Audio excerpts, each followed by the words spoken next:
Hey, what's going on? Welcome to an Ignition Off-Road blog. Today we are going to pull some parts off the old Forester and start swapping them onto the new Forester XT. So come along for the ride.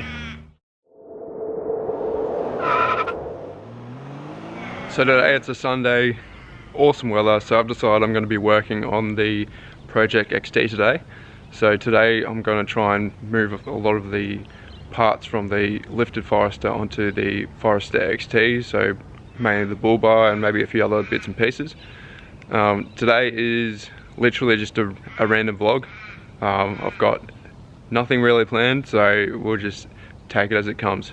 Now I did wash the XT this morning while I was waiting for the batteries to charge, so the next thing we're going to do now is try to get the old Forester started, move it side by side to the other car, and then we'll get started. So after I've had the interior fire in the Forester, I disconnected the negative battery terminal on the Forester, try to make sure there's nothing else could happen while it's parked up. So first thing we have to do, connect that up and then see if it starts.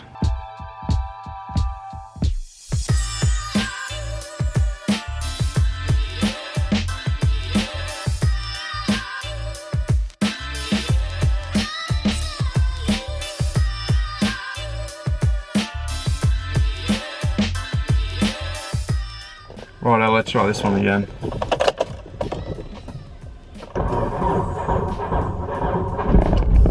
There we go. Wasn't the happiest, but here we are.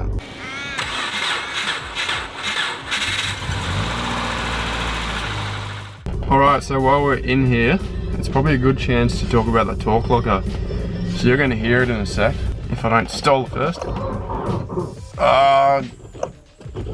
You're kidding! Obviously the battery isn't charged enough, and now that I stalled it, I'm gonna have to jump start the car again. No! Alright, let's try this again. This has got a heavy duty clutch rated to 600 horsepower in it, so stalling it can be very easy. Anyway, I was gonna show you a demonstration of the torque locker around corners, so fingers crossed we don't stall it this time.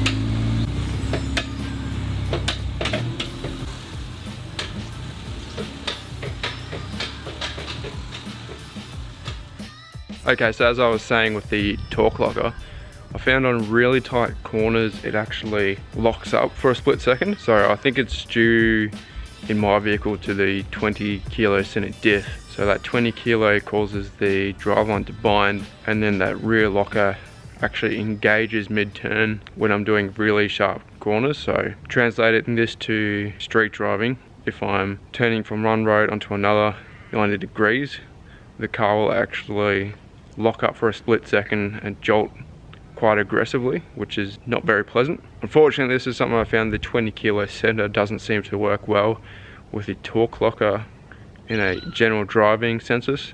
Off-road, it's absolutely a dream. But yeah, I'll show you here on the lawn. You can sort of see when I drove it out for a split second there, it locked up, ripped up the grass a little bit. So yeah, that's just a little something on the torque locker. When I swap the driveline over, what I'm going to do is I'm going to put a LSC in the rear for now, get rid of the torque locker, and then eventually probably go the R180 rear end with the R180 locker in it. Anyway, we've got the two rigs side by side now, so we can get started. Perfect.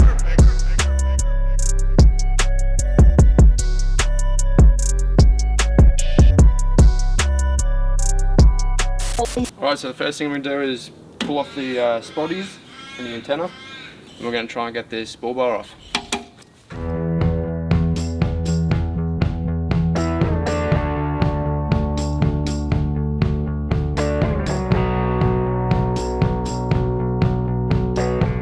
Next thing I'm going to do is take off this UHF aerial. Now to do that I have to go into the car and actually pull out the antenna cable. So it's just behind the UHF unit here. So I'm going to have to pull that out and then drag the cable all the way through the vehicle, through the bull bar, and then I can take the aerial out.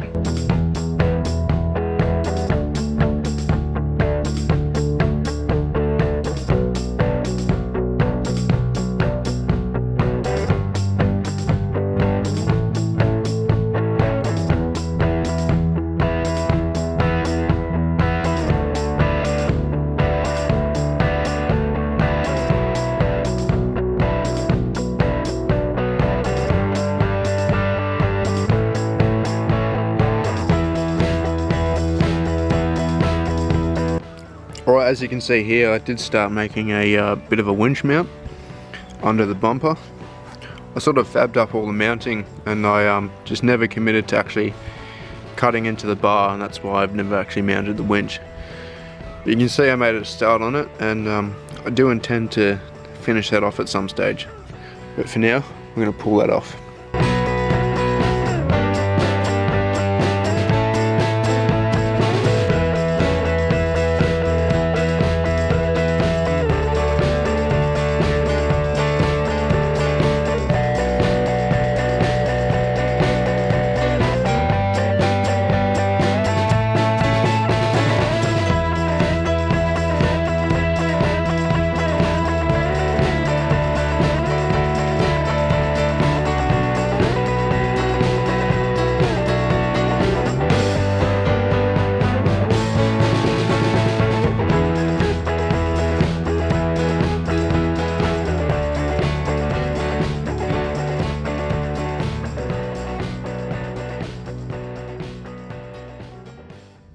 So after hours of battling with those clips, I finally got the front bumper off, which is a huge relief. Something interesting I've noticed with the XT is the airbox, the factory airbox itself has this setup here which is designed essentially when the air goes into the intake up the top here, it catches any water down to this unit here and then delivers it up to the airbox. Now in the old Forester, being naturally aspirated, it had a different airbox system, and that didn't actually go into the fender like this one. So just thought that was interesting. It does make it a little bit easier for me because essentially when I put a snorkel on, I can just pull all of this unit out and then just add the snorkel directly onto the airbox up there. So next thing is to chuck the bullbar on.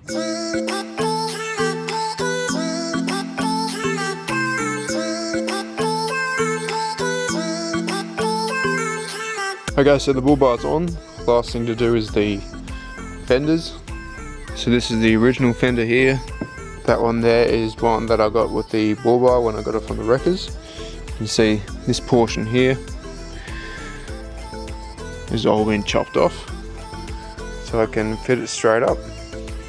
Okay, so it's pretty late at this point. I did manage to get the bullbar on, got all the fender liner on and all of that stuff. Took a lot longer today than I expected. I spent hours just with those annoying little plastic clips. I'm sure everyone's aware of how annoying those things are. But yeah, the bullbar is on the XT Forester. I was hoping to swap over the roof rack and all that sort of stuff as well today, but that didn't happen. So that's something for next time. Anyway, thanks for tuning in to this episode, and I'll catch you all next time. See ya.